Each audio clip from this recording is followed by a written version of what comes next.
Do we need to wait a minute? No, we're good.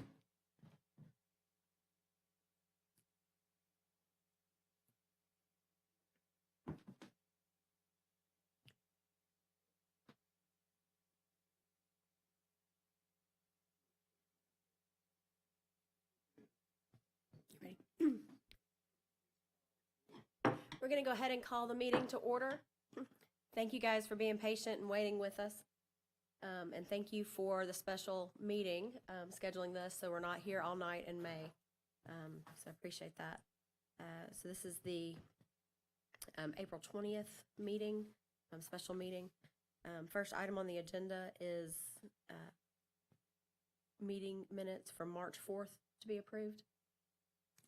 And Karen, I have one clarification point on the minutes with the Alvin's Island.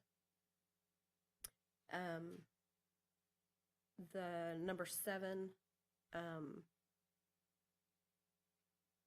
where it said suggested they come back with more accurate color rendering, and then number 8, the first sentence repeating the same thing.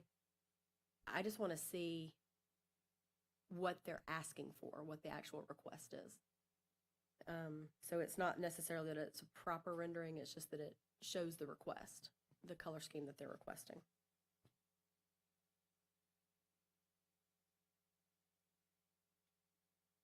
Did anyone else have any comments on the minutes from last month? Okay. No other comments? Anyone like to make a motion?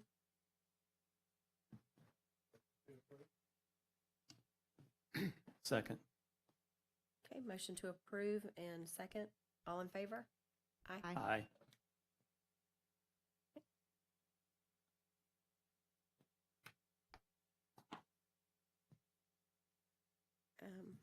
Tim, do we have any announcements?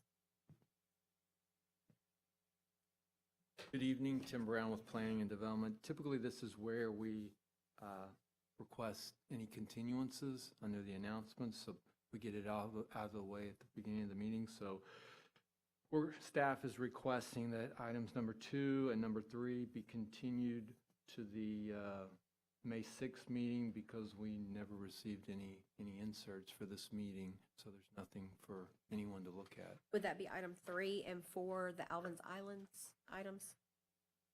Mine is 2 and 3. But yes.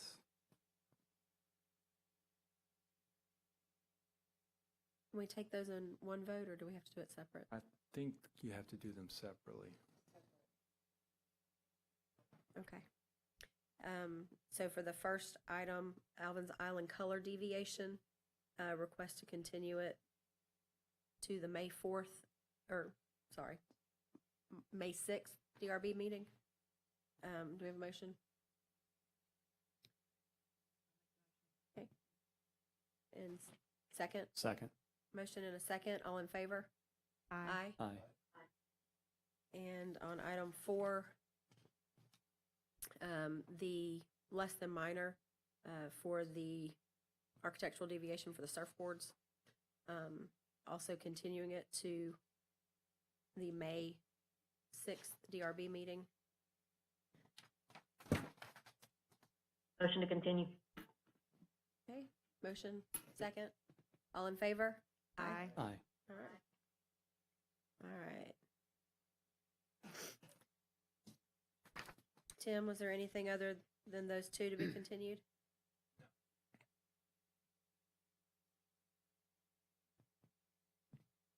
We ready to move on to Yes. first? Okay. Vita Can building sign. I need to recuse myself from this one. So I'm not sure if we have the applicant tonight. We did not have the applicant last time. It's one of the main reasons it got continued. So last time the board felt like it was too cramped into the space that the sign was being placed. So they did shrink it down. I forgot to write down what it was last time. It's 32 square feet now, but previously it was, I think it was 44 square feet. Anyway, that's the only change from the last meeting to this meeting, is they shrank it down. Still in the same location, it's just a smaller sign. It is consistent with the scenic corridor regulations. I request the staff report be entered into the record, and I'll entertain any questions you may have. Thank you, Tim. And they did provide a shop drawing with a scaled view of it, which is a much better image of the size of the sign than last time. So that's very helpful for us to see. Yeah, and they also Yes, gave ma'am. I'm not sure they gave us this last time. They did not, no. Okay. We have someone on the Zoom call. We're gonna see if this is our applicant. Yes, good evening. Sorry, could you please state your name for the record, please? My name is Nicholas Florio. I'm with Coastline Wholesale Signs and LED Displays. Thank you. Are you the applicant on this one? Yes, ma'am. Great. Is there anything that you want to add or? No, it's actually going to be smaller than the sign that was existing there for YOLO. Stays in the municipality standards and reduce the size as well to fit to your last agenda meeting. So it should suffice for everyone. All right, thank you. Any discussion or questions? Better.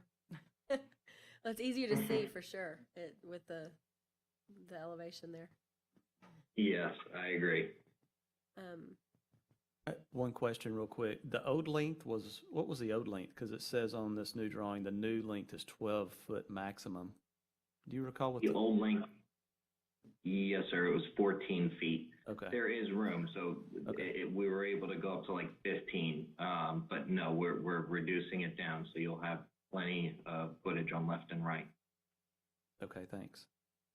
You're welcome. Yes, I agree. It looks much better. All right. Is there anyone in the audience for this item? Okay, seeing any. Does anyone have a motion? Motion to approve. Okay, we have a motion. Do we have a second?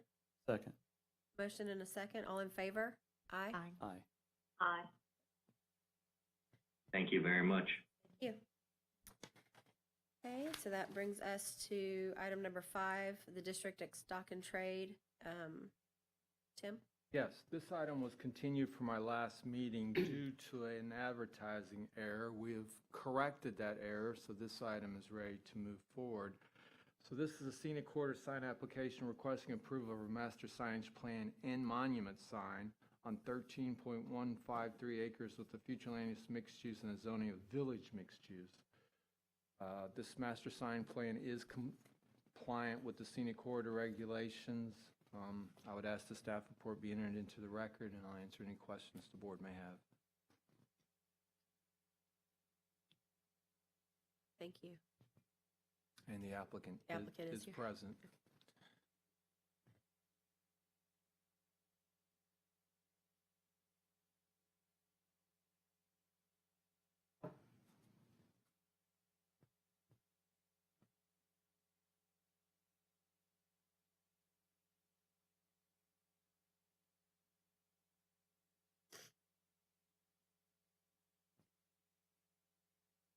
I mean, I'll just say, I don't have much history with this overall project because it was before I was on the board, but I like how the sign looks. I don't really have any comments to it. I know it looks like it's sprayed on stucco. I was just looking at the materials, but other than that, I don't have any issues with the way it's designed or laid out. Tim, question for you. Was this a development that included the apartment complex at the end as well? Yes. It was a much larger. Yes. So this sign plan is only accounting for The commercial, Just the commercial portion. It's not, not having any of the residential component with it. correct. Okay. So we will see something separate from them when that comes in. Yes.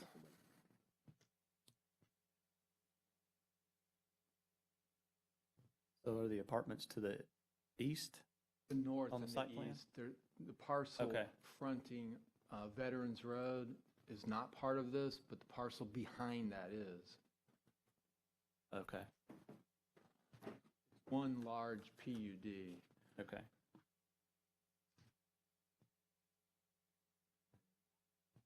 Since it's residential, there's no requirement.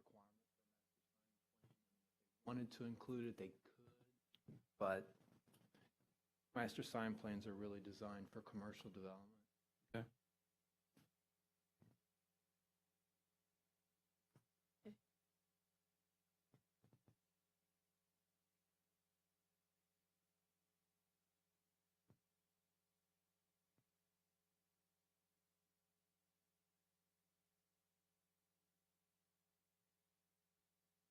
So these are reverse channel. So is it illuminated from the rear or? Is Yeah. there- okay. Yeah, it's illuminated from the rear. The board has determined that reverse channel is considered to be external illumination because it's offset from the monument. And is that the same with the monument sign, or is that just on the building sign? Both.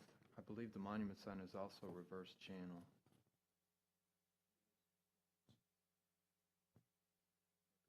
Code requires exterior illumination, and the board has determined that reverse channel is external illumination. Any other questions or comments? Just real quick, has this come before us before? It was here last month, but we had an advertising error, so we didn't hear it. The PUD Okay. probably came before you previously. I'm not sure when because I didn't do that project. That But would, yeah, that would have been. But that PUD 2 would years have ago. came through this board for approval. I believe that came Okay. through when I was out with my neck surgery, if I'm not mistaken. No, it would have probably been before that, Before that? Well, probably. it did come before this board for approval. My only question is, and I'm looking at rendering now of the building itself. I may answer my own question here, if you give me just a second. But I wanted to make sure we don't have that issue where we could have multi-bay tenant. But it doesn't look like it. Yeah, I believe that's in the tax, Lee. It talks about how it has to be, yeah, under note 1, it says one sign per tenant regardless of number of units / bays to be centered over awning, entry facade, centering over door may not always be possible. I did not get to the notes yet, so yes, thank you. That's my only question.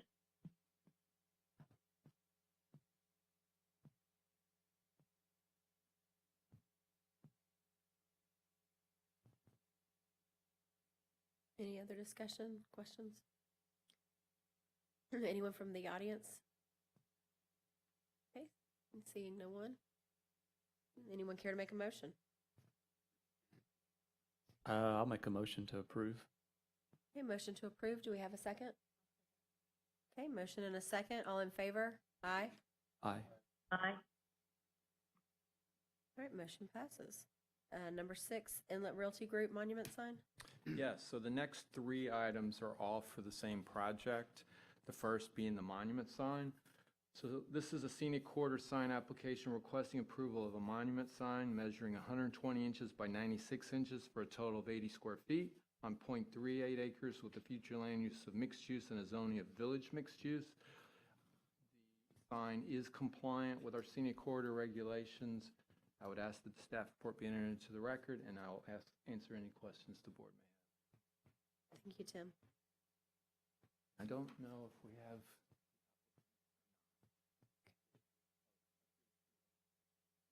We do. I need to go on the record. I need to recuse myself from all of the Inlet Realty Group signage.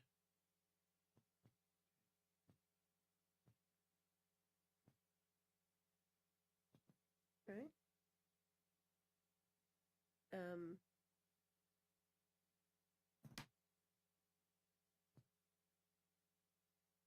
So you said first one's monument sign and then building sign. Well, the second one's the blade sign, and the third one's the building sign. All the same building, 3 different requests. This building also came before this board because they renovated. They did an exterior, well, and an interior modification as well, but just let you know, it did come through this board and got approved, and now they're coming back for the signage. I don't see any lighting, I don't think, on this. Is that correct, that it's not lit?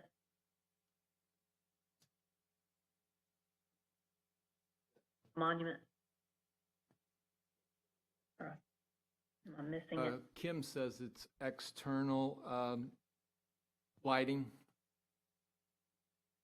Just from the ground? Yes, from the ground.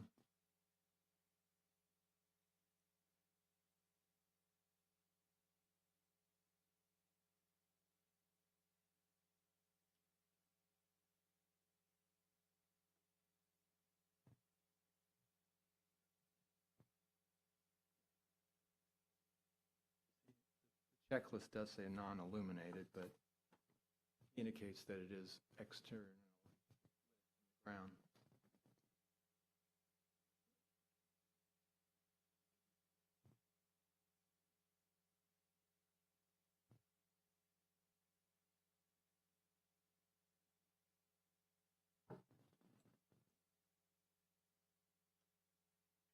I have a quick question. I'm asking this about the building, but it's relevant to this sign. When we approved this building renovation, wasn't that section on the front of the building painted blue? I can answer that for you, Lee. It is correct. Yes, that the wood section, they had to be painted blue. They have not done that as of yet. Okay. So the only reason I'm asking, well, I actually like that blue accent, I recall that. But maybe that's just a personal preference, but I thought it added a lot to the building. But also, I'm wondering if the blue in this sign matches the blue that's going to be painted, if it's going to be painted. So the blue that we had put on the building was the closest. This was their standard colors for their, I guess, their company. What we did is we matched the closest color we could get from the Munsell approved color guide, and that was what we proposed for the building. So it was it's very similar to the more, not the dark blue, the kind of turquoise color, but that's it's a pretty close match to that. Okay. I have more concern about that with the building sign, since it is on that part of the building, than I do the monument sign. But as long as, I mean, hopefully we won't have clashing blues. If they paint it, I don't know if they're gonna paint it, you know? Their plan, at last I heard, now I can't swear that they will, but yes, I was told they are still planning to paint that portion of the building blue. They still, you can kind of see in that picture, there's some landscaping disturbance in front. They were still waiting on landscape material and trying to get all that done and then come back and paint that, the wood portion. Okay. Is there a rendering of the monument sign? Am I looking at 2 building sign images? No, the first rendering is the monument. So, oh, okay. Never mind. It was the wrong place. Okay, I got it.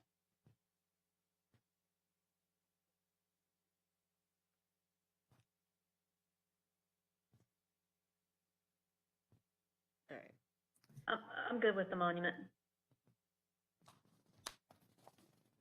All right. especially knowing those blues are at least close. Or the turquoise, whatever. Any public comment? No public comment. Anyone care to make a motion on the monument sign? Motion to approve. Motion to approve. Do we have a second? Second. Motion and a second, all in favor? Aye. Aye. Okay, moving on to the blade sign. Yes, this may be something the board is a little unfamiliar with, because typically these are approved at locations that have a master sign plan, like Silver Sands, Grand Boulevard, the shops.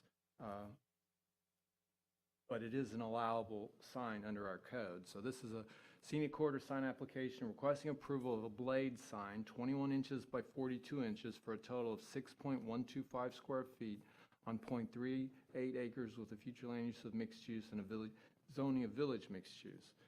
It is compliant with the scenic corridor regulations. I would ask that the staff report be entered into the record, and I will answer any questions the board may have. The applicant is here. So this is, just so I understand, I think I do, but it's affixed to the underside of the pergola? It's not on the building, is it? Like it's free floating? Yeah, it's Okay. it's attached from above. Yeah. It's called, And I think that's what that angle is in that exhibit. It shows the, under canopy sign. okay, You've got facade mounted, so that's the building sign, and then you've got under canopy. That's the blade, what we call a blade sign. okay. Attached above and hangs. It hangs down, okay. Like I say, you'll see these at Silver Sands, Grand Boulevard, the shops, or the one across from Sandestin, whatever that's called. Shops at Sandestin, is that right? I think so, yeah. Market shops. It's basically identifying each storefront, I guess, as you're walking, right? Yeah, okay, right. So Tim, does this in, per the code, qualify as another building sign? Where does this fit in with Technically, it? yes. The code says you can have a facade sign and you can have an under canopy sign. So I mean, technically, it's not really connected to the building per se, but basically, that's what it comes down to is it's a second building sign that you're allowed to have. So we just don't see these very often at all. No, this is the first. I guess the under canopy sign. This is the first one I've brought to the board, because everywhere else, Right. they have master sign plans. I mean, those are the only three locations I'm really aware of, is Silver Sands, Grand Boulevard, and the market shops. They all have them. Predominantly Silver Sands. Every one of those businesses has an under canopy sign, every one of them. And so this is located at the main entrance, I suspect, right? I The believe storefront? so, yes. I think that's right at the main entrance. Okay, Right over the door, it appears to be. But it's connected. If I'm reading the map correctly, that side of the building is opposite of that. What is that road right there? South Walton Lakeshore? That comes off of 98? Well, it's not on a corner lot. I don't know what the. Okay. I don't know what the next. Oh, it yeah, might- there's that little lot there. It might be North Walton, but I mean, this particular lot is not a corner lot. It sits right on 98. I see that little lot between the road and, I think that's between the road and them. And it is connected to the canopy, not the building. That's why I say technically, it's not connected to the building. Well, I'm very unfamiliar with this as far as, like you said, outside of a master signage plan, but if it's in the code, it looks good to me.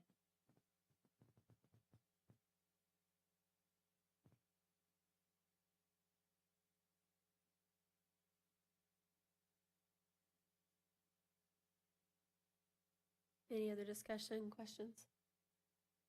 Anyone from the audience? Okay, anyone care to make a motion? I'll make a motion to approve. Motion to approve, do we have a second? Motion and a second, all in favor? Aye. Aye. Aye. Blade sign, and on to the building sign. Yes, last is the building sign. So this is a Scenic corridor sign application requesting approval of a building sign measuring 30 inches by 103 inches for a total of 21.46 square feet on .38 acres with a future land use of mixed use and a zoning of village mixed use. It is consistent with the scenic corridor regulations. I would request the staff report be entered into the record, and I'll answer any questions the board may have. This one is attached to the building. So for clarification, is this a box or is this individual? Now, they're Letters on reverse the channel channel. letters. Okay, because the way the image depicts it depicts it as a, one unit, one box. But it is reverse channel letters. Okay, I had the same question. So this is actually on a small raceway. Based on the verbiage, I guess the rendering is just using this white background that's really not there Correct. or gonna be there? Yes, Okay.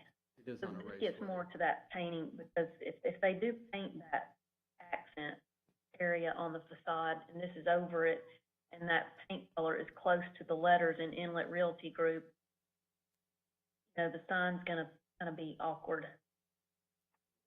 It works on the white background, but am I off with this? Help me. Hey Lee, everyone. Yeah. Kim Sutton, Vintage Sign and Light. The white box is the raceway. We had to get some separation between the building color, that was the blue, and the copper. So that whole thing is the raceway that's 30 inches high. I have not seen that before, Tim, and I've noticed that I think we've got a similar treatment on the sheriff's office sign coming up in a minute. This is reminiscent of a box sign to me. And I get it if that's gonna be blue background there on the wall of the building, what you're trying to do.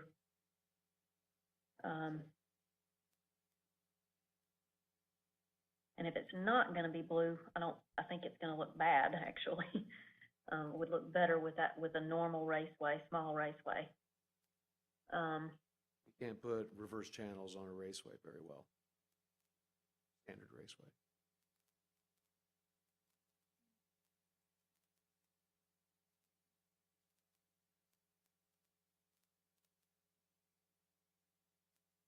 So the illumination is still gonna be behind each letter. It's not gonna be behind the box itself, or is it gonna be? You're actually gonna have the letters that will wash out just like reverse channels always Right. do. And the perimeter of the box would glow against the building as well. Okay, so it will have that dimensional piece, okay. I think it'll probably be about 5 inches thick coming off the wall.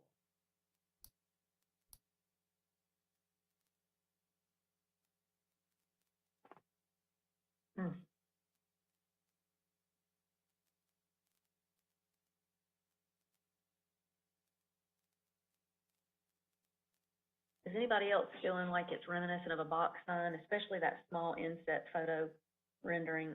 It just looks like a box sign to me. I don't know if I'm by myself on that.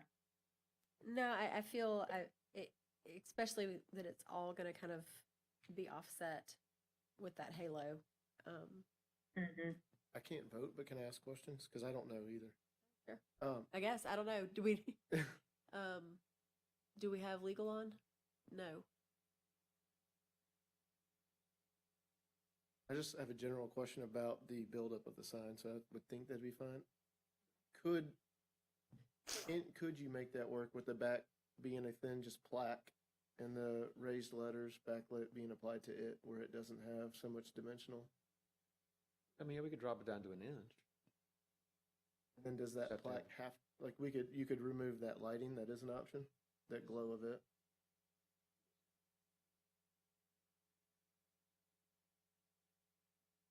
That So seems, tell me what you suggested one more time.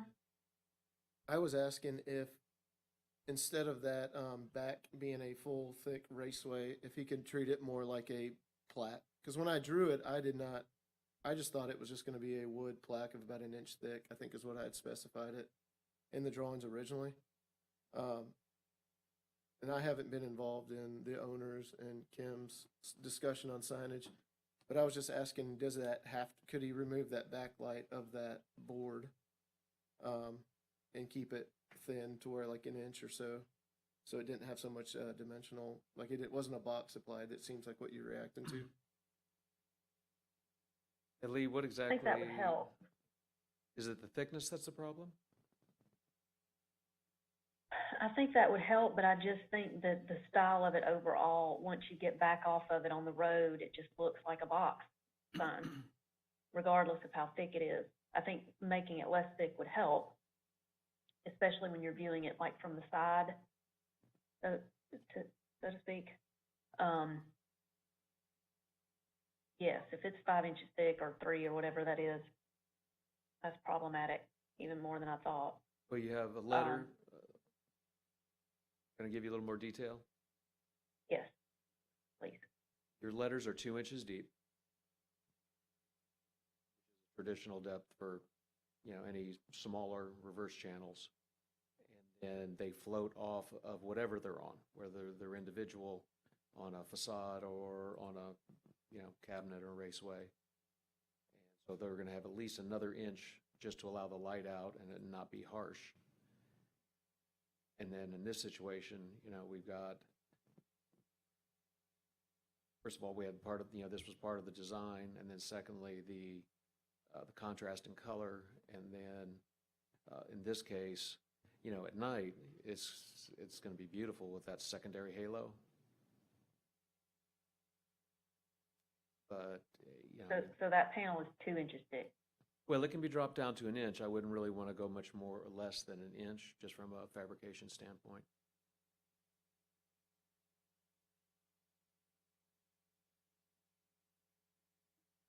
Can I ask a question?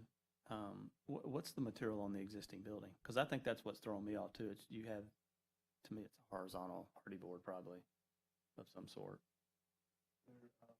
I'm looking at you, John. That's correct. So the building, what it was that building has gone through over the years. I think it was built back in the 40s or 50s originally. But that middle bay, the outsides are painted block.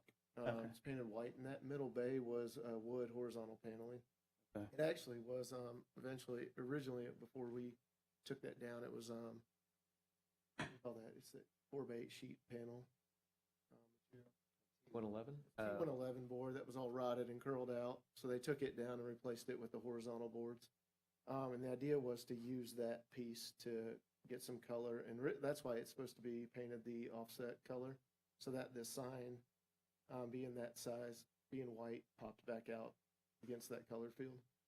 So that inset is supposed to be the blue we're talking about? Correct. That whole, anything that's okay. wood was the blue color, and it's flanked by, it's like a third of the building, and there's a third on either side of it that's the white painted block. Okay. Okay, that makes more sense now.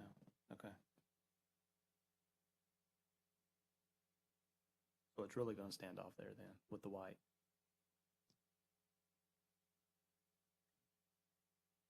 Yeah, you have to almost, because if not, the letters will just blend in Right, the wall yeah. during the day.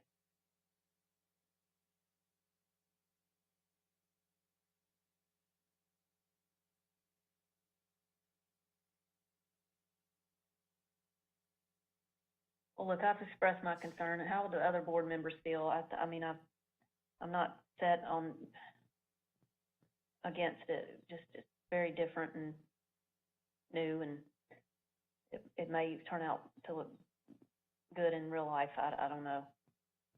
I haven't seen a sign quite like this, I don't think.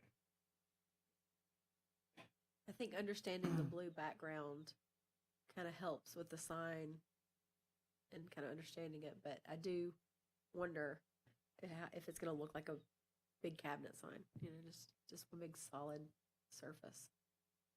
Mm-hmm. But I don't know. That's my concern. I certainly don't think so, not with Don't think so. dimensional letters standing off of it. you know. I personally am more okay with it now, understanding the color behind the sign. To me, I think that makes it look better. I just had a problem with the white on white Yeah, it and the doesn't different make sense. materials. I don't know, for some reason, it stood out. But I think I'm okay. I think I'm okay with the background color in this situation.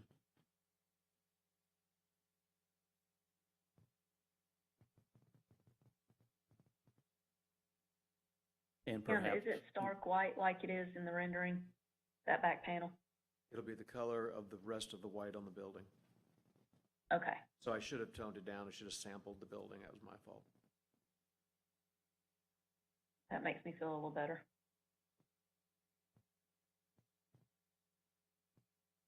and I would add maybe reduce the depth of it like you were talking about, and that's my opinion. But I think that would probably help it as well. I agree.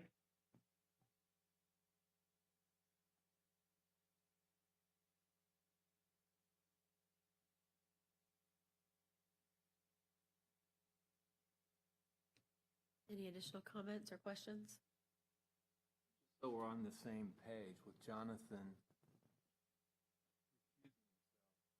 All 4 votes for it to pass. Thank you. Anyone from the audience? Anyone care to make a motion?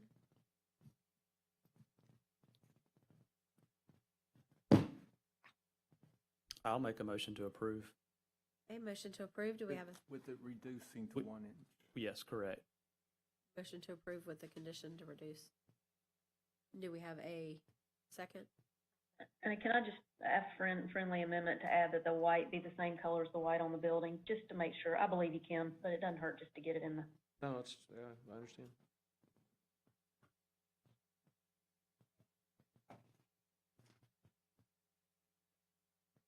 Okay, so you want to amend your motion? Yes. Okay. I'll make a motion to approve with the conditions of the depth being no greater than 1 inch and the white to match the color of the existing structure. Okay, motion and still second. Still second. All in favor? Aye. Aye. All right, motion approved. Thank you. Next item, number 9, the Walton County Sheriff Office Building sign. Tim? Yes, thank you.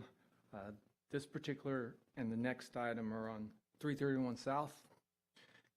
So this is a scenic corridor sign application requesting approval of a building sign measuring 36 inches by 120 inches for a total of 30 square feet on 4.89 acres with a future land use of public facilities and institutional and a zoning of institutional. It is in compliance with the scenic corridor regulations. I would ask the staff report be entered into the record, and I will answer any questions the board may have. All right, thank you, Tim.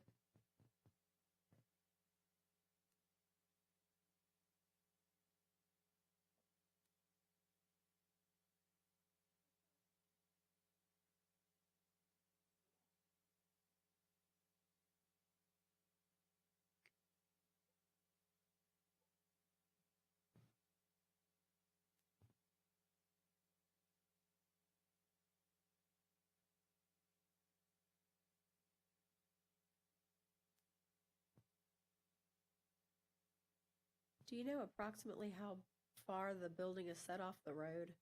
It feels like it's set pretty far back. Pretty far off, you know? Yeah, It sets back, gosh, because it's a little hard to see from driving. I mean, it's, especially if you're going north. It's, because I think there's some trees there, it's more visible going south. But yeah, I would say it sets off at least 150 feet, maybe more.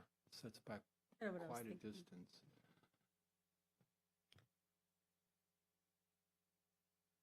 So will they be completely removing that signboard that they have existing?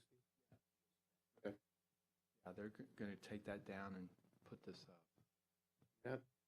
I think it's an improvement over what they have.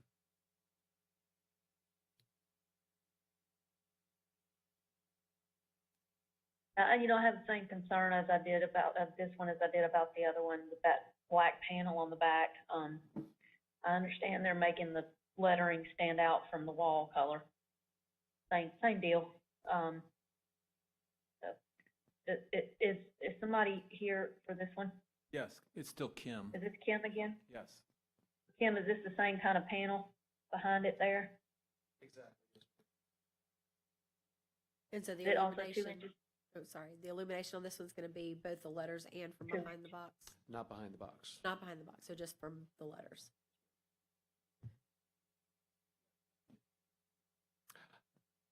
It was intended to be 2, but like Chad said, we can drop it down to 1. Might as well be consistent, I think. It doesn't bother me as bad with this one not having the illumination behind the box. The depth is thicker or not thicker. I don't know why it doesn't. Maybe it's the color, or maybe it's just, it feels like it's more like a plaque instead of just the traditional cabinet sign. But I'm good either way if that's what we want to do with the depth on it.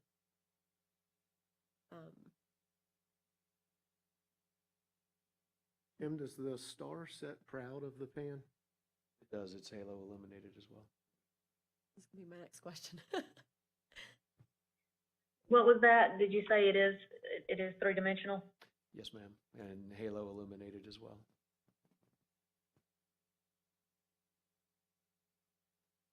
When you've got the several planes going on, it might not be a bad idea to see a side section just to kind of understand where the pieces are.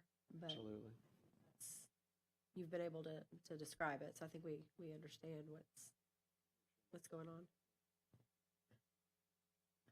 Yeah, so I don't have any. Oh, oh, yeah, it does. Never mind. Sorry. Misread the map. Sorry. Is there anyone from the audience to speak to it? Seeing no one. Any other questions or concerns? All right. Anyone care to make a motion? And to approve? Motion to approve. Do we have a second? Motion and a second. All in favor? Aye. Aye. Aye. Okay. And the next item is the monument sign for the same property. Yeah, thank you. This is a scenic quarter sign application requesting approval of a monument sign measuring 88.5 inches by 130 inches for a total of 79.9 square feet on 4.89 acres with a future land use, public facilities and institutional, and a zoning of institutional. This sign is compliant with the scenic quarter regulations. I'd ask the staff report to be entered into the record. The current sign is not a monument style type sign, so this sign would actually bring it into compliance as a monument style sign that's required in the scenic corridor. With that, I'll answer any questions the board may have. Tim, do you know the height of the panel sign that's out there now? How it compares to the sign, this monument sign? Unless it's on the graphic, I do not. Current sign's a little taller. I think this is a big improvement. I like that you included the halo illumination rendering, Kim, so that we can kind of see what the request is there. That's definitely helpful.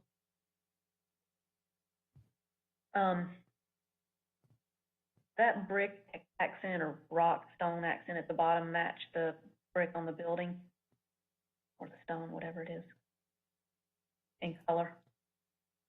Based on the graphic, it does not appear so. It appears this is more gray, and the other is more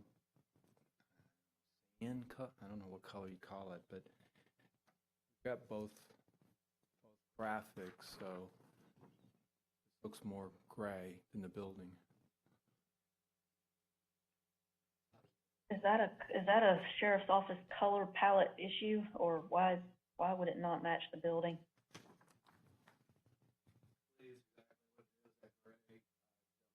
stone color off the top of my head, but that is part of their palette. That's where that gray ties in. The building beige looked pretty horrible. That's Looks what? It looked pretty terrible. It was bad.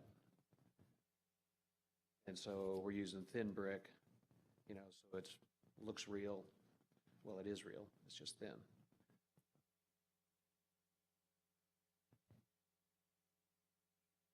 Normally I like for it to match as much as it can with the building, but I guess this looks kind of, looking at that treatment on the facade of the building, and it looks, I guess, maybe different enough material.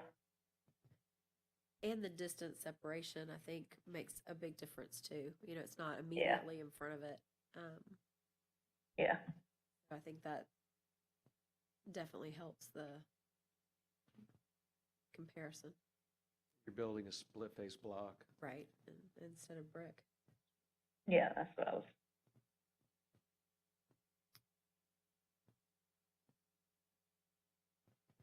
Tim, what is the material buildup of the monument?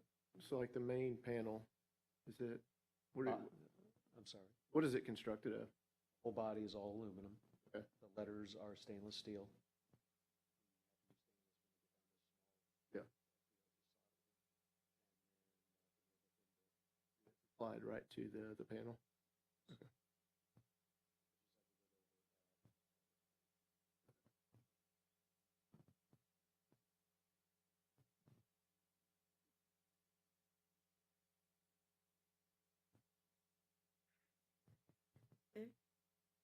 Any other questions or comments?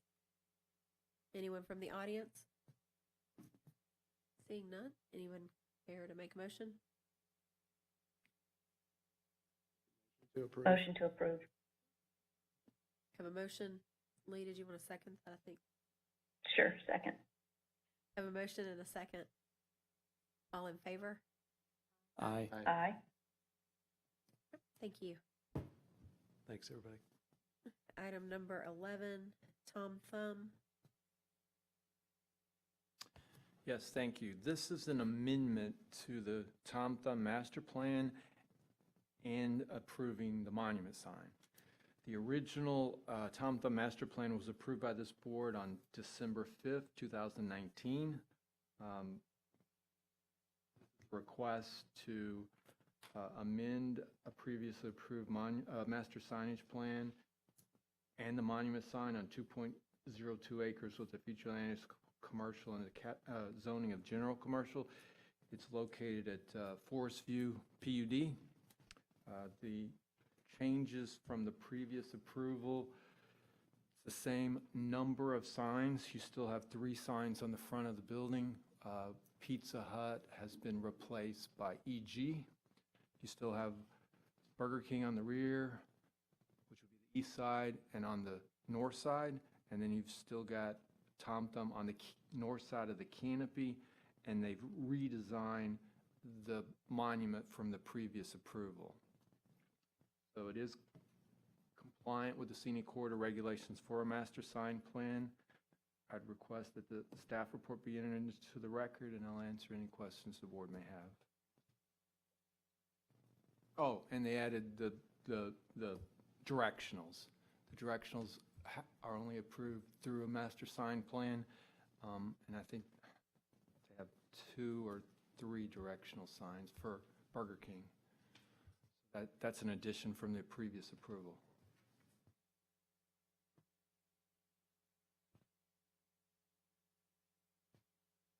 Didn't the previous monument sign, wasn't it kind of like this taller geometric black thing? Well, the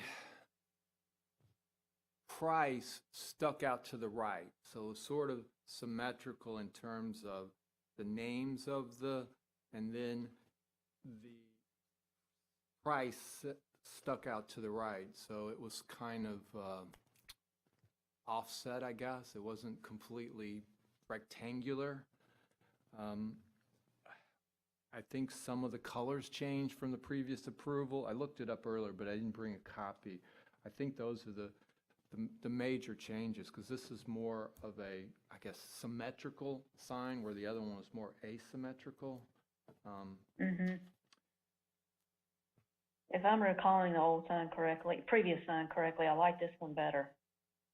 Yeah, I think asymmetrical, just, it doesn't quite look right. It looks funny. So this has more of a aesthetic appeal to it, I think. Yep. I agree.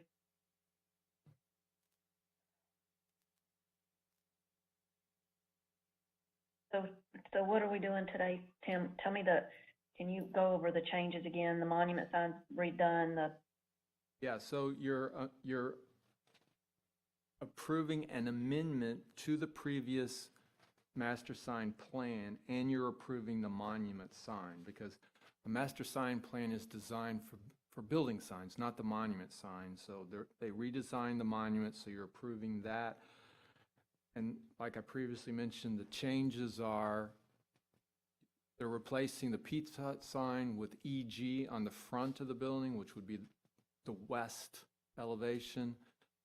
They're adding, I'm not sure if it's 2 or 3 directional signs for Burger King. It's got the Burger King logo on it, and they've redesigned the monument sign. So that's the only change. The number of signs are the same, except for the addition of the directional signs.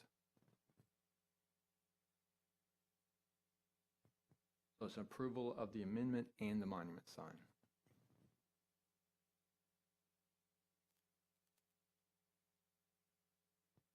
okay, so those directional signs, it looks like are 2 to 8 inches high. Yeah, they're way smaller than what the code allows. The code allows for 24 square feet, so they're much smaller than what they could be. Mm-hmm. But then the drive-through is relatively narrow, so I don't think you would want a big sign anyway. Excuse me.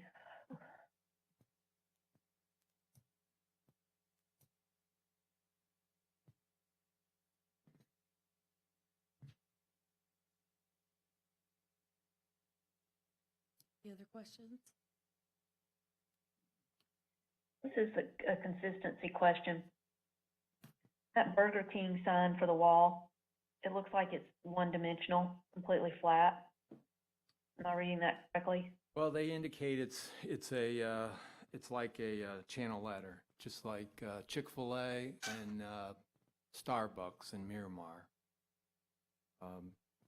That's what they're indicating to me, is it looks like a channel letter. So it should not look flat, because the Chick-fil-A and the Starbucks they're 3-dimensional, they're not flat.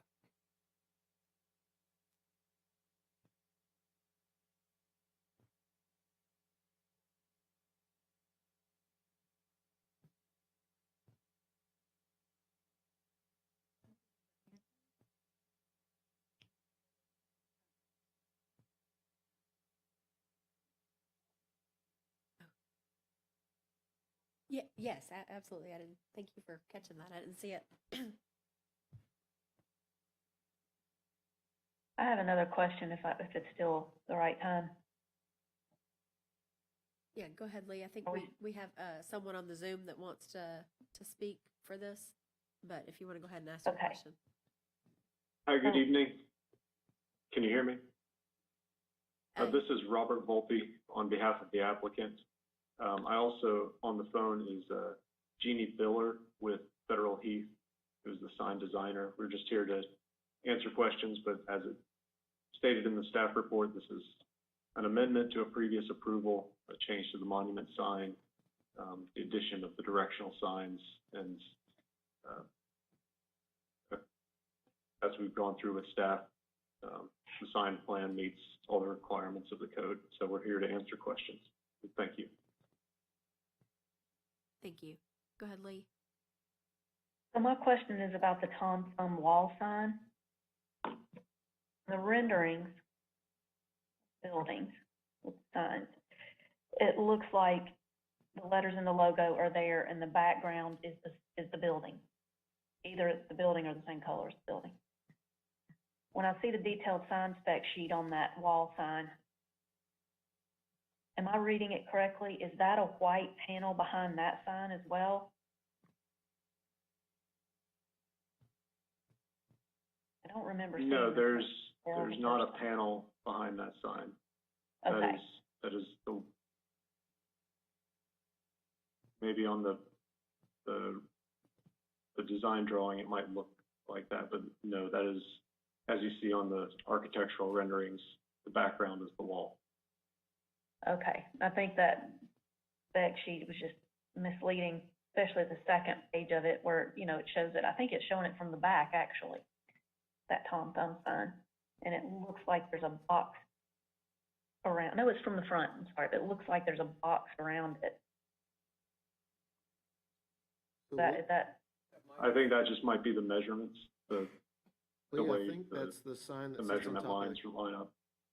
Is that not the sign that's on the canopy of the gas pumps, not the building sign that she's referring to? oh, am I seeing that wrong? Oh, I understand. Yes, you're referring to the first It's the canopy Tom sign. Thumb. That is the canopy sign. Yes, ma'am. Okay, so what, is there a rendering of that canopy sign? I know we've already approved it, but I don't think that shows in any of these renderings. So is that more of a box just because it's smaller, or?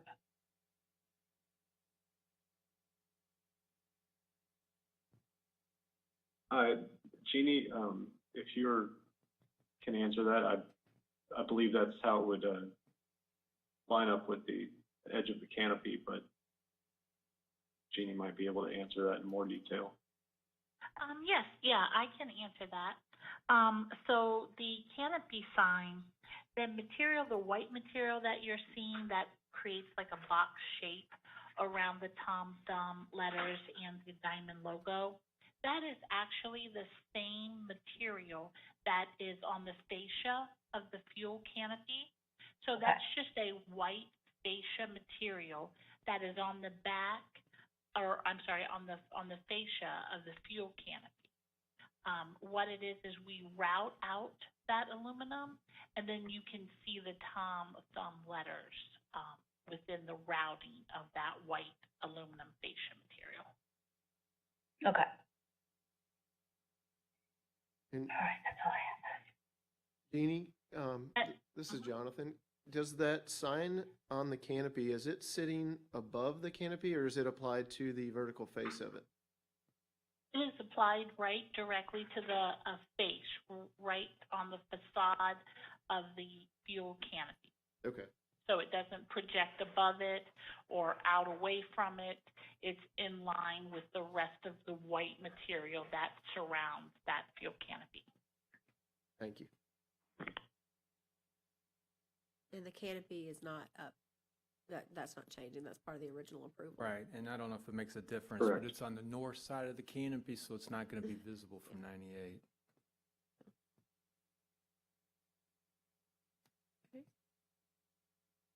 I also wanted just to mention, I know you had a question or mentioned the Burger King wall sign, and if that face was flat, in this particular submittal, it is drawn with a flat face. A more typical Burger King standard sign would have an embossed face, so it'll have a little dimension to it. So it's kind of like a pan embossed face. We are happy to do that, and Burger King would be happy to have that if that is something you would like us to change. That's where I was going with it. I actually like it better embossed like that. I think we've done that, had that with others, like Hardee's. Am I remembering that correctly, Tim? It gives it more dimension and it doesn't look like a little cabinet sign. Yeah, I believe that's correct, Lee. So Absolutely. if the rest of the board agrees, I would prefer that it be more three-dimensional. Yeah, just make sure you put that in the motion. Is the rest of the board okay with that? I can't. Yeah, I don't think there's any problem. The the text under that Burger King sign actually does call it out as pan-formed and embossed, but we can specify that to make sure it gets added in the condition. The title says flat-faced, so I think Okay. A little I think inconsistent.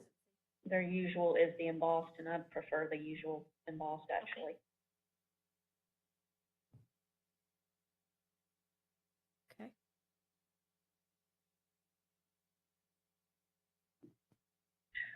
Any additional questions or comments on this one? Anyone from the audience? Anyone care to make a motion?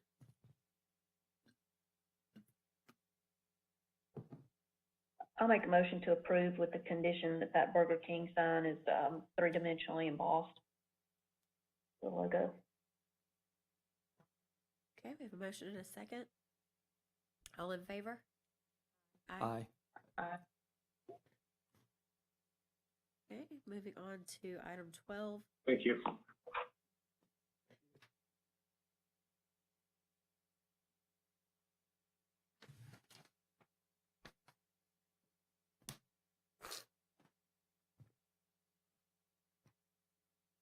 Like our last item is a standalone Burger King near the corner of South Church Street and Highway 98. This is a minor development order application submitted by JP Engineering requesting approval to construct a fast food restaurant on 1.1 acres with a future land use of mixed use and a zoning of village mixed use. Project is compliant with the scenic corridor regulations. I would ask that the staff report be entered into the record, and I will answer any questions you may have concerning this project. We do have the applicant present.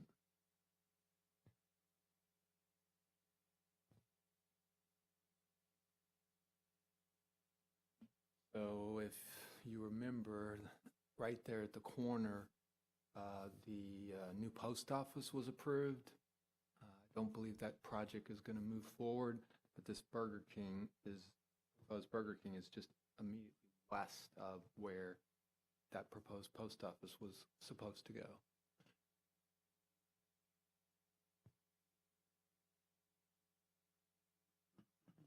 I got a question, Tim, about the elevations real quick. Mine are kind of hard to read. I guess we have brick stucco, the way that I'm making it out. And is that the main body? Is it tile? Can you tell in yours? Mine's just blurry, so I was having a hard time reading it. It says tile on towers. Find it here. Let me see what my checklist has. And mine's blurry too. Okay, I've got stucco, fiber cement siding, and painted brick.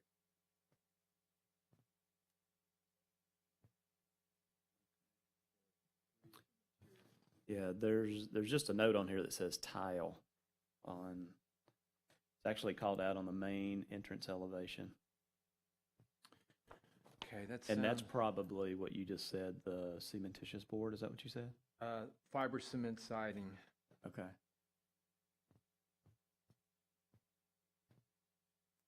I guess if we can get clarity on that. And then the other thing I had to, before we get clarity on it, on the, and I'm just asking is, from my knowledge too, is it permitted? On the drive-through side and the main entrance side, they're the dash boxes with merchandising. I guess that's to put advertisement in there.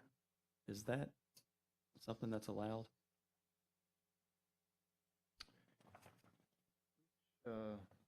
Which plan are you looking at? It's still on the exterior elevations, the building elevations, the main entrance and the drive-through. It's on this is Intera, it's the sign sheets. I think that's the building elevations that I keep looking at. Find what you're looking at. Could be. What page? In the PDF, it's 301. Is there a number on the actual drawing? No, it's not. It's just main entrance and drive-through elevation, Intera. Mm-hmm.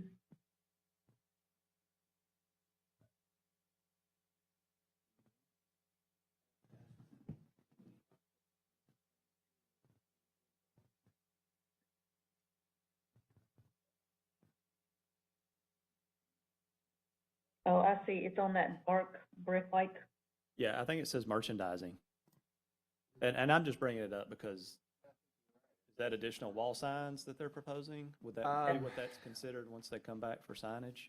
Well, because their code doesn't address it, and because typically the drive-through is not visible from Highway 98, we approve the menu board, the height, you know, they always have the height thing showing the height of the vehicle, they can go through it, and any other signage in the drive-through. Now, I don't have a specific answer to that question, Okay. but me as staff approve that because it's not addressed in our code in any way, shape, or form, and you can't see it from 98. So we still require them to get approval for those signs, but it's not something we bring to this board.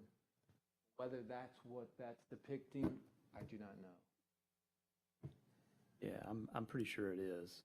Typically, they So have, what is this elevation? they have those things. They have the menu board, they have the height, and sometimes they have other signage in the drive-through. Yeah. Well, and this is actually on both sides of the building, so this would be on the east and west. Didn't have signage there. I mean, Yeah. the code only, it's not on a corner. It's not on the corner with Church Street, so the only sign they're allowed to have is on the front of the building. And I'm sure what this is, they put a Whopper in there, or a Whopper Junior is what that is. I mean, I've seen that before. I just think it would be too much. Well, For sure. It wouldn't be allowed. I mean, Okay. Matt says he's got the architect on Zoom, Okay. but the bottom line is that wouldn't be allowed unless they apply and get a deviation approved. Okay. Looks like we do have someone on the Zoom raising their hand.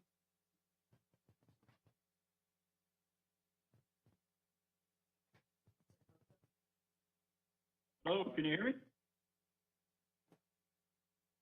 Yes. Hello? Yes?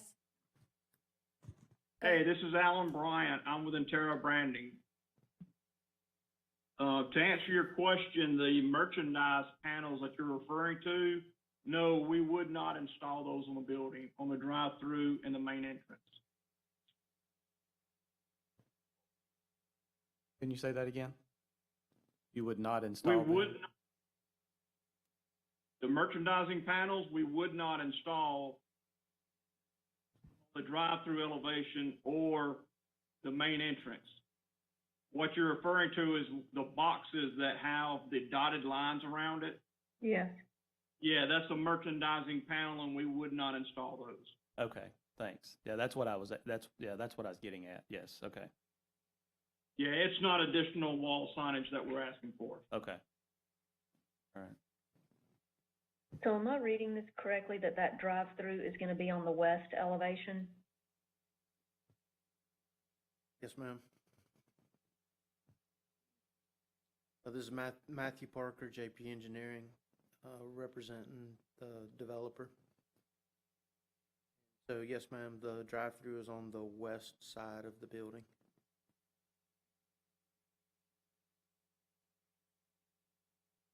And Tim, are drive-throughs allowed now in VMU? I thought they were only allowed in coastal center mixed use. Both, because they both allow general commercial. Drive-throughs, anything with a drive-through is considered a general commercial use, and both VMU and coastal center mixed use allow for general commercial uses.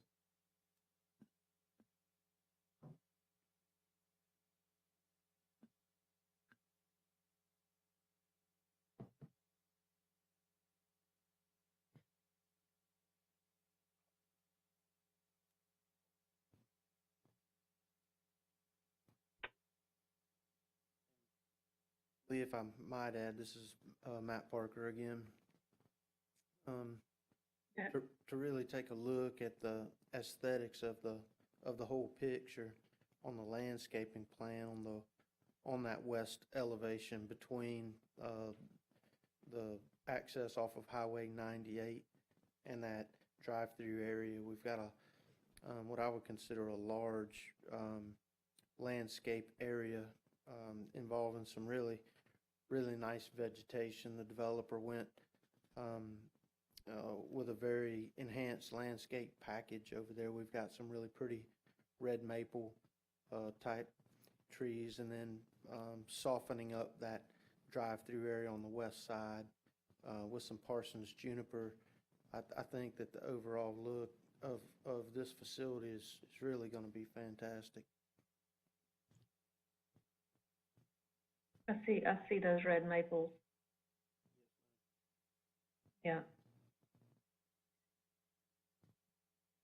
Matt, tell me about the HVAC equipment, or any rooftop equipment. I think I saw it in some of the plan sheets. I'm trying to find it. There's a lot of sheets in here.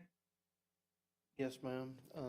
I will give my understanding. We also have the architect on the Zoom call, and he can, Mr. Odom can correct me if I state something wrong, but if you look at the, it's a cut sheet. I think on the PDF it was called interior elevation, is what the actual PDF that was uploaded was named, and it's a cut sheet and shows the dining room. It's A-3. And that shows the parapet, how high the parapet is in relation to the top of the mechanical equipment. And so actually Tim Brown pointed that out to us during the design period, and although it didn't affect the design, we added some dimensional elevations to clearly show that any rooftop equipment would be hidden by that parapet wall. You can see the 24 feet AFF at the top of the coping, and then the mechanical equipment is well below that. We know that that's an important aspect to the aesthetic view of the building, and something that the DRB board would like to see. So we wanted to make sure that we gave a good picture of that. I don't know if you have had a minute while I was talking to find that cut sheet A3, but I think that would address that question. Great, thank you. Thank you for showing that so clearly on these. Another question I have is that parapet says it's illuminated, and then on one of the signage sheets it says light band. What is that? And I questioned Tim whether that's really allowed by code if it is lighted. Yes, ma'am. There is a light band there. I'd like for the interior designers to expand upon that. Some of the data that we submitted to the board and to the county actually showed a red band, which is their traditional color. I want to be very clear that that will not be a red band. That's just their standard spec sheet that they have. We didn't have the option to change the color on that. However, we have other supporting documentation that supports the fact that the light band will be a white color. But if interior representative could expand on what that material is and what that would look like, I think that would be helpful.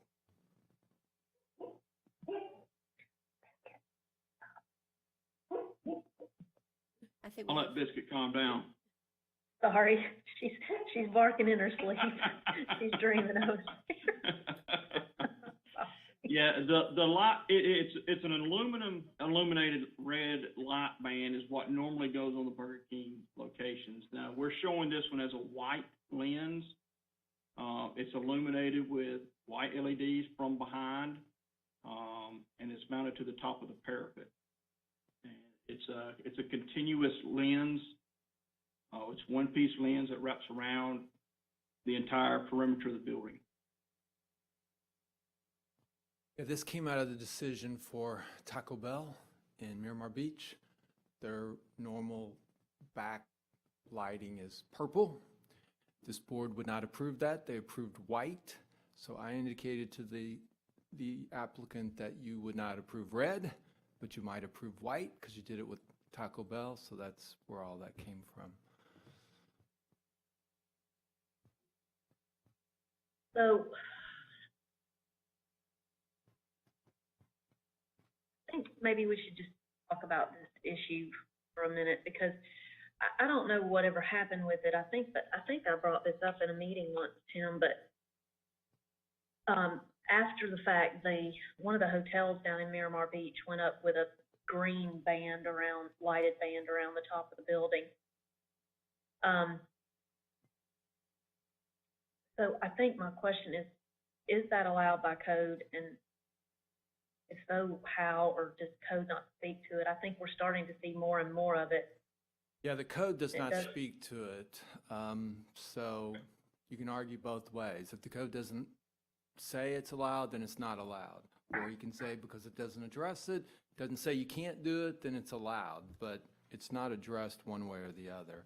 And I wasn't aware that this hotel did that. The only one I was aware of was Taco Bell, and that's a standard thing with Taco Bell, just like this is a standard thing with Burger King, but I don't have a specific answer because you can argue it both ways, but it's not addressed in our code. It just concerns me a little bit, like we don't allow neon signs in windows. There are some out there, unless I think they're really tiny. Yeah, and we have a couple master sign plans that allow neon signs on a case-by-case basis, but you're right. I mean, overall, we don't allow neon in the scenic corridor. And it's just starting to get to a point where I'm wondering, is this,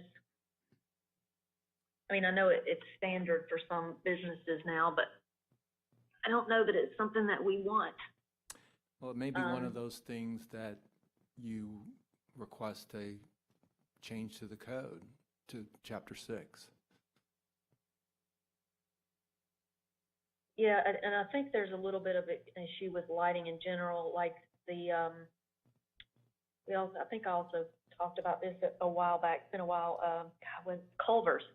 I think it's the Culver's in Miramar Beach has like blue and green and purple uplighting all around the building, which was not a part of their submittal. It was not a part of the hotel submittal either. Well, So- I mean, they're supposed to come back and get that approved through this board. I mean, that's what's supposed to happen, but, yeah, I was gonna say, I was not aware that Culver's had that. I guess I haven't driven by there at night and seen it at night, but, that would be Yeah. considered an external modification that requires approval from this board. Well, the last time I went by, and it's been a while, I gotta say, but the last several times I went by, it was lit at night like that. And I just, if we get more and more things like this and that, it could start looking a little bit, I think, not in keeping with the intent of the code. And Lee, we had You think? we had a similar discussion a couple of months ago when the car wash came through and they were looking to do a blue illumination. And that was my concern, that it was going to start to have a neon effect and that we needed to make sure that that was a really light toned and not kind of this effect there.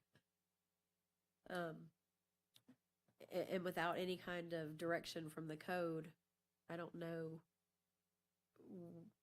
how you can address, I think it would require a change to the code. I mean, an amendment to Chapter 6 to specifically address this, because it's sounding like it is becoming more and more of an issue. Mm-hmm. Definitely becoming more of an issue. Now, how much of an issue, I don't know, because like I said, the hotel and the Culvers really should come back, either take it down because it wasn't approved in their submittal, or come back to the board. So those are a separate issue, same concept, but a separate issue because they went up without approval.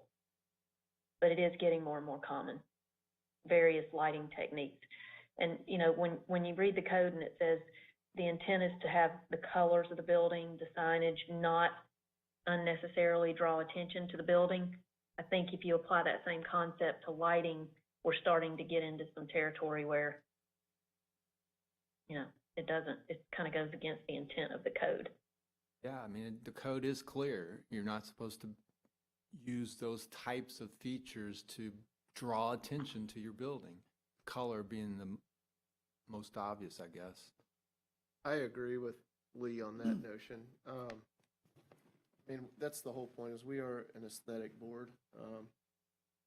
And the whole point, like she said, is we're trying to not hinder development, but let it be to where we're not trying to, like, slash neon signs everywhere.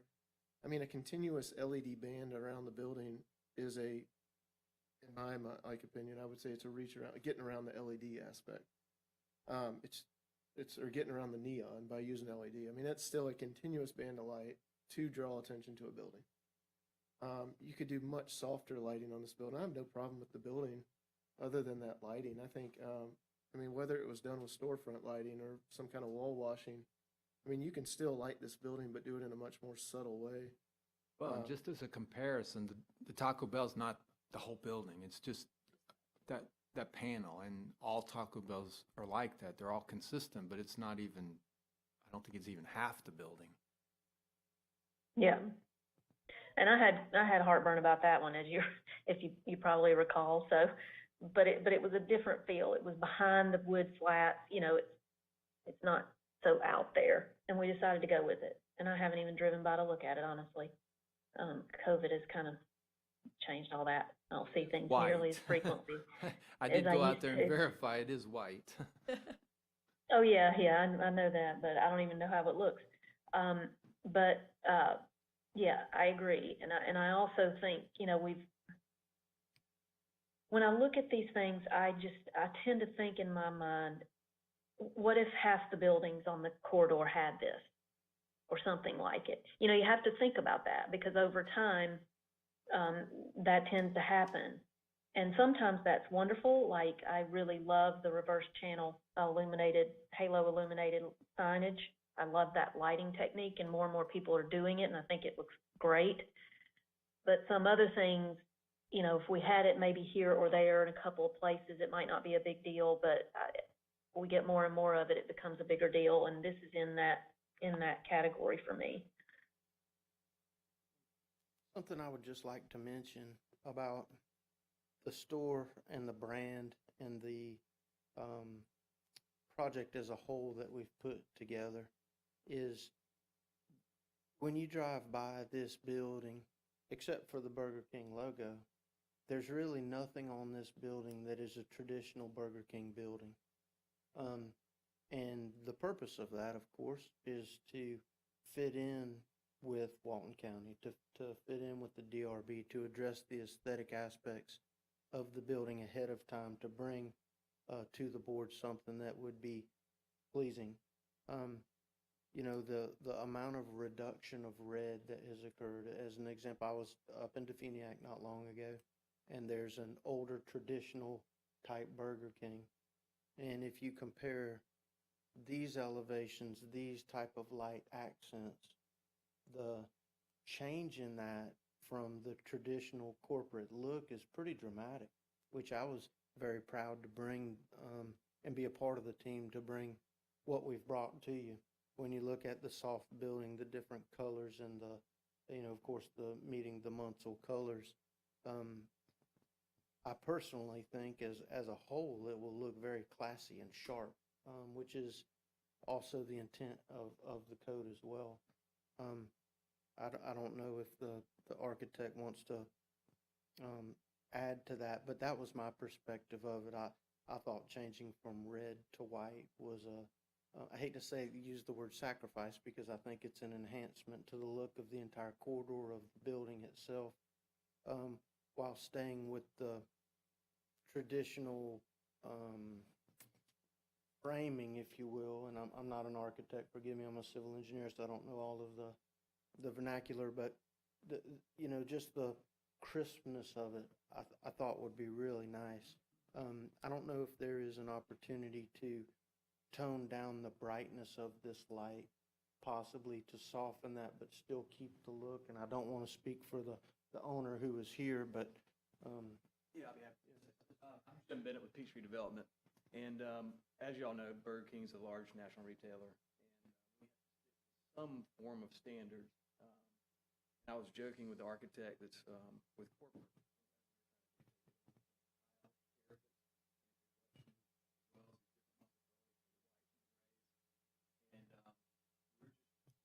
far off from a typical prototype that they're at a point where, you know, we got to get back to something that resembles an actual Burger King. And this light band is standard for all stores. And we thought going from the red back to a very passive white that'll really accent the rest of the upscale features on the building would be more positive than a negative.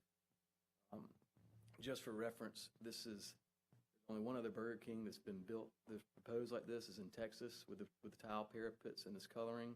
And Burger King corporate's kind of excited about it to see how it turns out, but also they want to stick to standards that they're accustomed to sticking with. This is John Odom. Can you all hear me? Yes. Yes. Yeah, okay, thank you. So I'm the architect on the project. I would also like to kind of, you know, get your mindset around that, you know, this isn't the only kind of lighting that's on the building. So, you know, it's not as if this is going to be a crown that your eye is just going to be immediately drawn to. You know, it is going to be a soft white. Again, it's not going to be just a blaring white that just illuminates from, you know, intensely. The one thing to mention too is that there is additional wall packs, downlights on the side of the building, and then underneath all of the canopies that are shown on the above the windows and between the windows there on the front elevation, there are internal lights that shine down on the front facade of the building as well. And then of course we have parking lot lights. You know, of course we've satisfied the photometric for that portion of it, but so, you know, as a whole, I think it's important to kind of, you know, visualize this building as, you know, what the overall look will be, not just that one element. And again, I think we can, you know, soften that enough that, you know, I think it'll be acceptable for everybody on that level, that it won't be a big distraction by any means. So I totally get the whole corporate palette and look. Totally get it. We've had a lot of businesses, a lot of national chains come in here and change drastically their look to work, and we're not the only place. I mean, you know, you see a fast food restaurant in Hilton Head, South Carolina, you wouldn't even know it's there other than a tiny sign out front. You know, there are certain areas, places in the country where if a business wants to come in, they have to completely, their codes are much stricter than ours, much. And so, and because of the way our area is developing out, among other things, not the only reason, but it's one of the reasons, you know, it's why people want to be here. It's why businesses want to be here. We bring a demographic to the table that people want to be a part of, businesses do.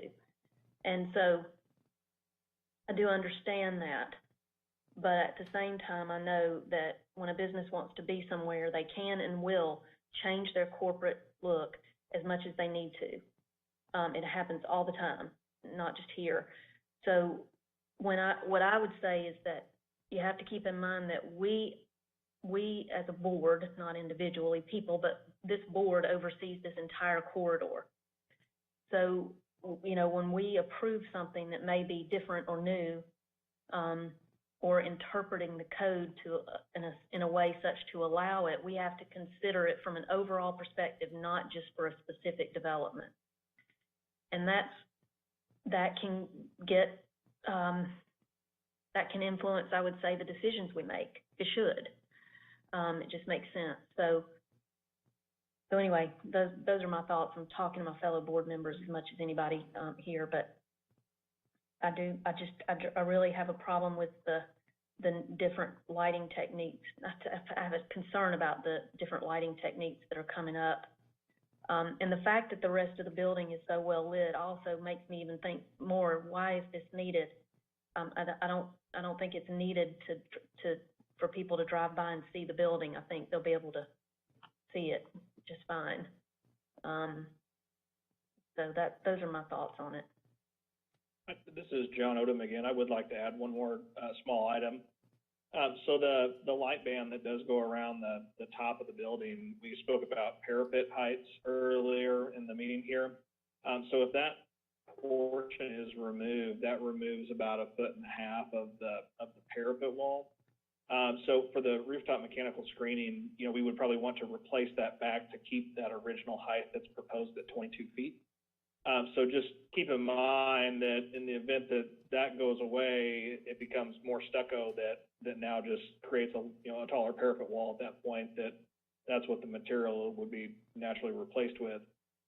So just keep that in mind visually that although we would definitely like to have the light band, no doubt about that.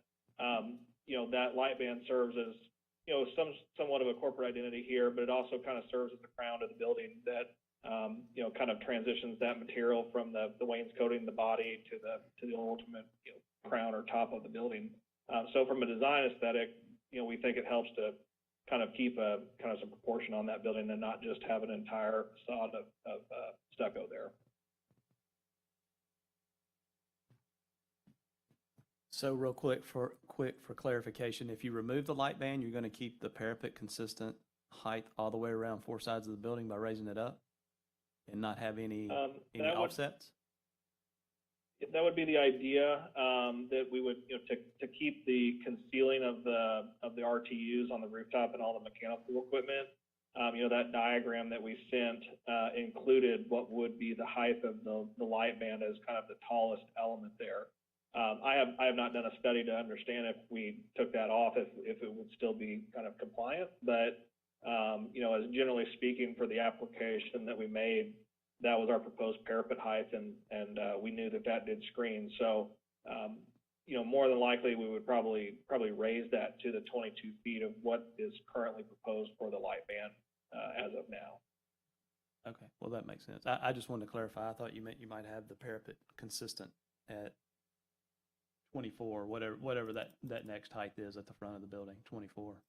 Okay. No, that's just for the corner kind of elements there. We would keep those as the 24, but the kind of the preferred height of the total, remainder of the parapet is that 22 feet. But that incorporates 1.5 feet of the light band, because the light band attaches to what would be a parapet wall on top of the building already.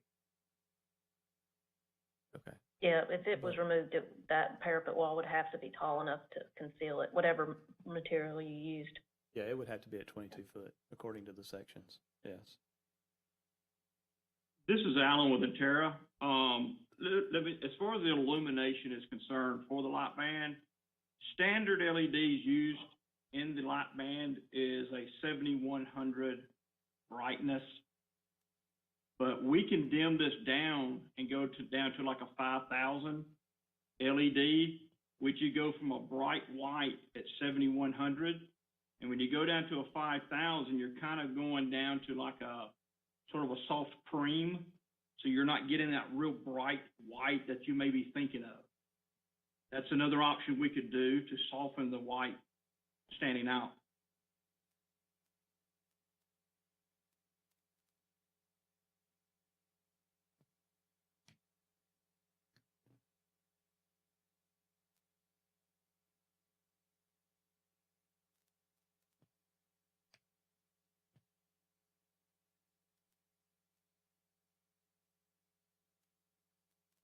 So for clarification, Tim, we have not approved another light band in the corridor that is the entire perimeter of the building. Not to my knowledge.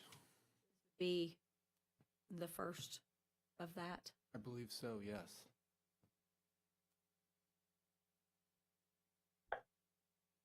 And Tim, the other one that does exist that we did not approve is the La Quinta Hotel in Miramar Beach. Did that At have- least it was there. Okay, then that would have been the first when I did that project, but I didn't remember that.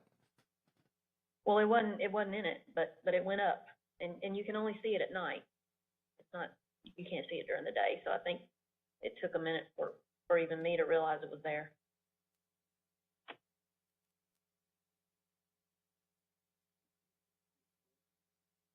I just have a question, just for my knowledge, really.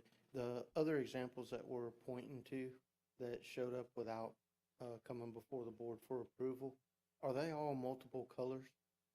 Like Culver's purple and green and whatever, and then I think it was the hotel what were the colors on those other? It was green. So you've got the green one on the hotel, and then on the Culvers, it was a colored light, not a, Yeah, M. purple and something uplighting. right. So Purple and blue, I think. what I hope doesn't happen is that a non-permitted, what sounds like a code enforcement issue, perception of what they did to affect what we're doing, because I think it's slightly Oh, different no. with a soft white, you know? Yeah, no, it doesn't matter. I was just bringing that up just as examples of this seems to be a new trend, whether Okay. it's approved by us or not, that's coming up. I mean, I'd like to see it corrected on the ones that weren't approved, but that has nothing to do with your application. Okay. Those yes, were ma'am. just other examples of the kind of the trend. I see, okay. And, you know, I was on the Autos Car Wash project, I was the civil engineer on that one too, and a lot of the discussion was more so about the color as opposed to the light itself. Right, because that was the illumination around the signage is something we see all the time. That's what we like. So it was just the color of that and making sure it didn't have the neon. I think what Lee's concern is that this becomes that little tipping point between where we're using accent lighting to draw attention to a building, like we discuss in our code about colors and architectural features, and trying to That's correct. limit the distraction. So it's just another element that's being used and how we respond to that. Since we have a silent code, and so it's kind of our discussion, you know, where's our comfort level? How does it set precedent? Is this type of accent lighting something that we expect to see coming forward? And if so, where do we put condition or not condition on it? So I think that's just the discussion of it, because it's not specifically called out as one of the architectural features or color or something that we do specifically limit.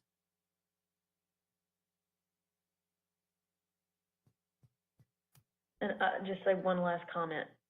I agree with the architect and the applicant that this looks wonderful as a fast food restaurant goes. It's a good looking building, period. But especially for fast food restaurants. And I've actually seen, even off of our corridor, it seems to me there's a trend in fast food restaurants now to go to a more muted appearance, almost, what would you call it, a corporate look, like a lot of muted grays and browns and not so much heavy use of accent colors, bright accent colors and things like that. But this building does look good, and I don't want something like this to detract from that. And in my opinion, it would for our corridor. But I do want to say, I mean, I'm talking about this one element. I think that the applicant's done a great job of making this fast food restaurant fit in with on our corridor aesthetically. And so, but this one element, it does concern me. I agree with Lee on that. I have no problem with the building, the development. I mean, I think they've done a great job. The landscaping is fantastic for a fast food restaurant. I think if that band could just be not the light band, but just a band that met those same proportions as they show on paper, but was done as a stucco band or something, I would have no problem moving this project forward. And if they need some more light on that front court of the building, you know, when you look at their front elevation and the main entrance elevation, they have these two pairs of large windows that wrap that corner. I mean, if there was some kind of lighting above, you know, two lights or a light above each one of those pairs of windows, and you could have 4 windows to light that corner. But to me, taking this light band around the entire building, just I don't know what like I said, I think it's only there to attract attention. And, you know, we just, in the last meeting, are approving a condominium and a lot of multifamily housing right across the street that this is going to be lighting that's going to be on. I would assume that it stays on all hours. That element, I'm hung up on it.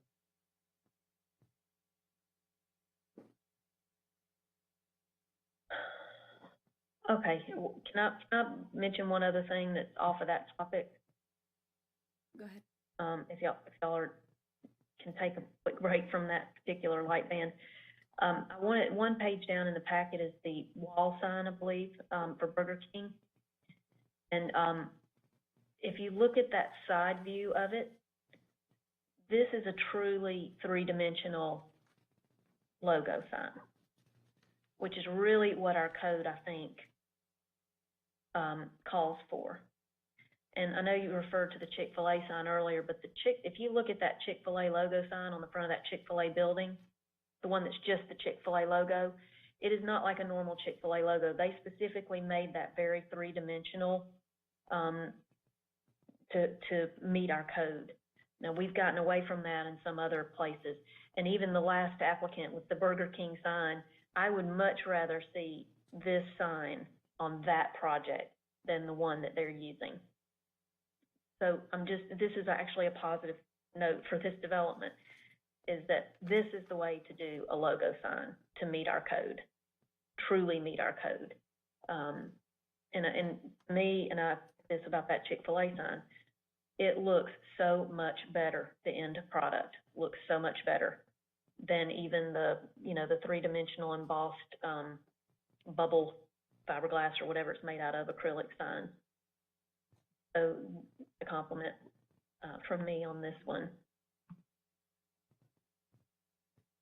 Can I bring up a question real quick?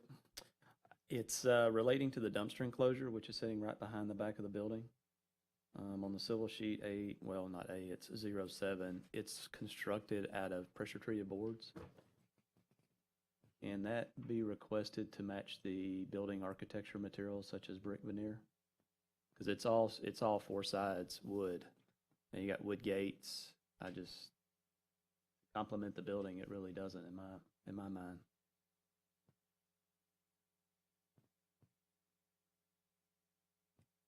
This is John Odom here, and we can certainly match that, whether we have a brick wainscoting and a stucco top, or it's an all masonry structure. We'd be fine with that either way.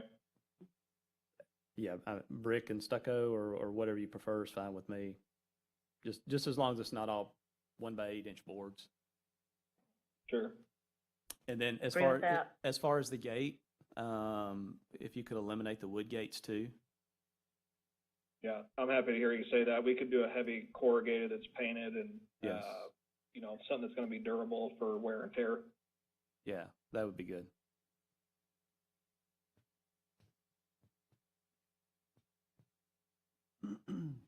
And one other thing real quick on the landscape plan I noticed.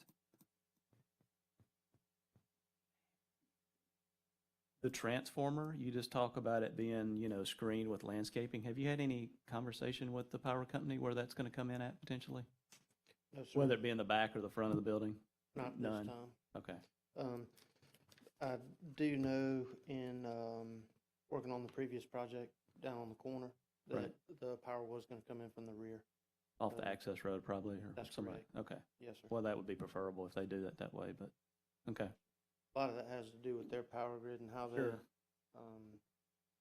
route their power. So I don't have a good answer for you on that right now for absolutely sure, but on the previous project, it was coming in from the rear. Okay. That's what we anticipate here. Okay. All right. That's all I got.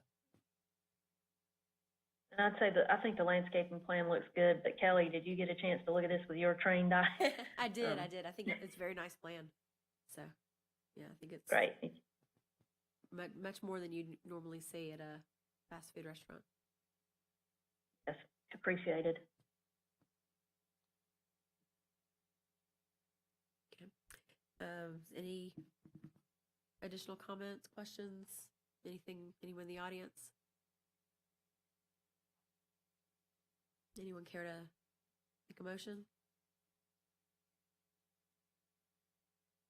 We make a motion to approve without the light banding and with the dumpster. Yeah.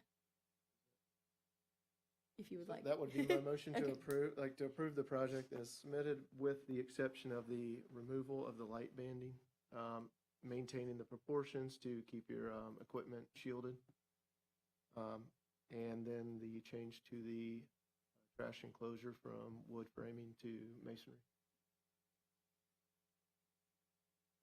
Second. Okay, we have a motion and a second.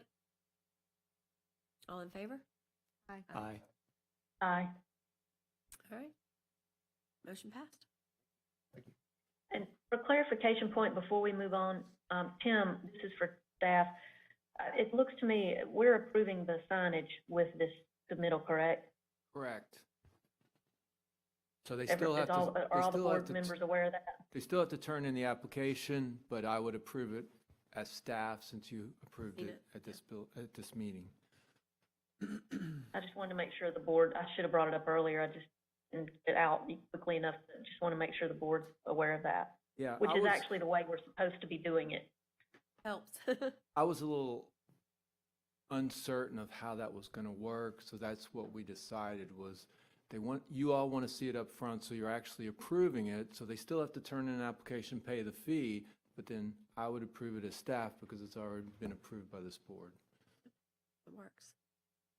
All right, thank you. And no other business?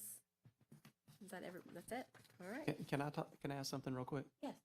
Just for clarification of how it works. So this was probably 3 months ago when we had Coastal Sign in here, right? And we denied their request with their signage up on the building with their painted colors and all that. Y'all remember that? The Miller Furniture. Well, Building? Miller Yeah, and it changed to Coastal. uh-huh. Well, it's still up the same way as it is. Yeah, it's. How does, I mean, I'm sure they keep getting fined, but So they are going through the code process. Okay. The goal of the code process is for them to become compliant. okay. And so they are hopefully still working with the applicant to achieve that goal. Okay. I hope that we get to see another submittal of that. Otherwise, they will start to have fines imposed Okay. upon them. Okay. That has to go to a code board before they actually do the fining. The magistrate. They Okay. disbanded the code enforcement board, so it's decided by a magistrate, but everything else you said is correct.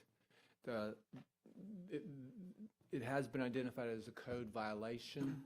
I don't know the scheduling it, but it's going to be, because code enforcement, like you mentioned, they're trying to get them to voluntarily come into compliance. Right. If they refuse to do so, because he told me he had no intentions of coming to this meeting, then they'll take him to the magistrate, and the magistrate can.